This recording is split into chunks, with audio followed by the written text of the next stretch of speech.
History was in the making when young Conrad Hilton arrived in Cisco in May 1919. He had come to Texas to buy a bank with $5,000 in his pocket and the promise of financial backing.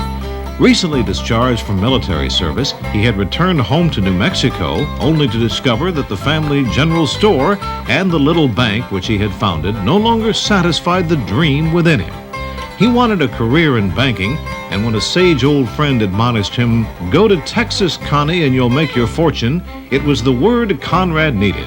He left for Texas the next day. Hilton's first stop was Wichita Falls, a town literally bursting with excitement and activity emanating from the flow of black gold from the Burke-Burnett oil field.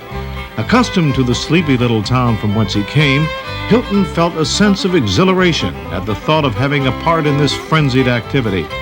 However, his enthusiasm was dashed as he learned that there was nothing for sale in Wichita Falls at any price, and besides, it was too expensive for his bankroll. Moving on to Breckenridge, he encountered the same story.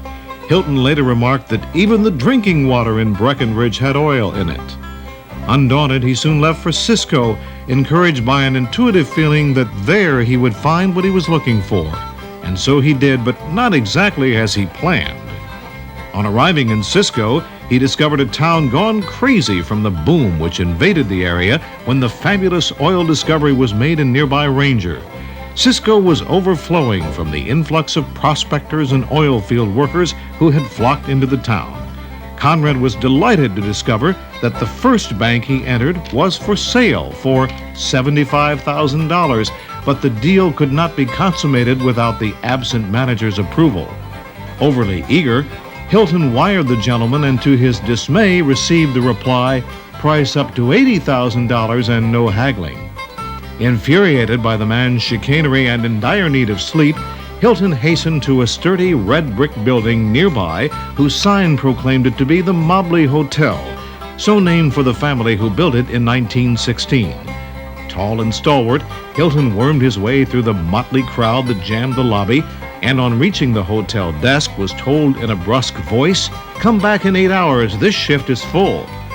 A bystander informed Hilton that lodging was in such shortage that guests were sleeping in 3 8-hour shifts. With a flash of intuition, Hilton reasoned that owning a hotel in Cisco might be better than owning a bank. By questioning the hotel manager, Hilton found him to be eager to retrieve his investment and try his luck in the oil patch. Negotiations began, the books were found to be satisfactory, and by the following day, Hilton became the owner. His first act was to reduce the size of the lobby and office to make room for additional bedrooms and a gift shop. With cooperation from his employees, he guaranteed guests a spotlessly clean facility, serving delicious meals and attractive surroundings.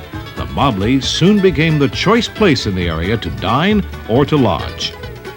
Hilton's success was such that within 5 years he began buying older hotels in the area, refurbishing them, and building them into profitable enterprises. By 1928, he was building new hotels at the rate of 1 per year in Texas and across the nation.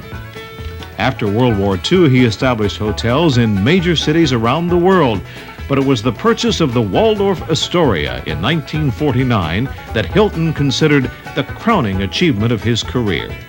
However, his acquisition of the Statler Hotel system in 1954 was equally spectacular.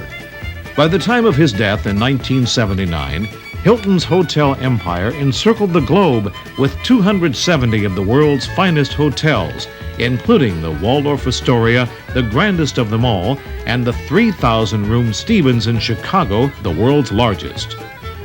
The genius of Conrad Hilton stemmed from his innate ability to dream and from his upbringing. A dream brought his Norwegian father to the stark land of desert and mountains, which would someday become the state of New Mexico.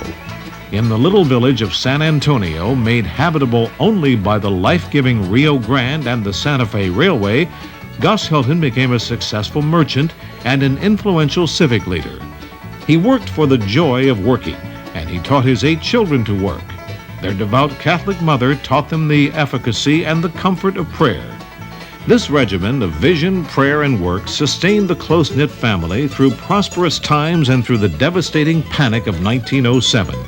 Conrad Hilton never strayed from these teachings.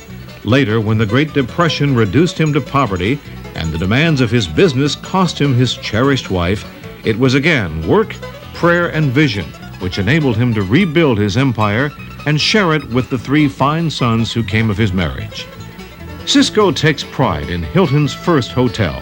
Through the vision, hard work, and prayers of Cisco's own Hilton enthusiasts and the very generous support of the Conrad N. Hilton Foundation, the hotel has been beautifully restored and converted into a multi-purpose community center. The Conrad N. Hilton Memorial Park and Community Center is a fitting memorial to the man who built a hotel empire and used its returns to benefit his fellow man.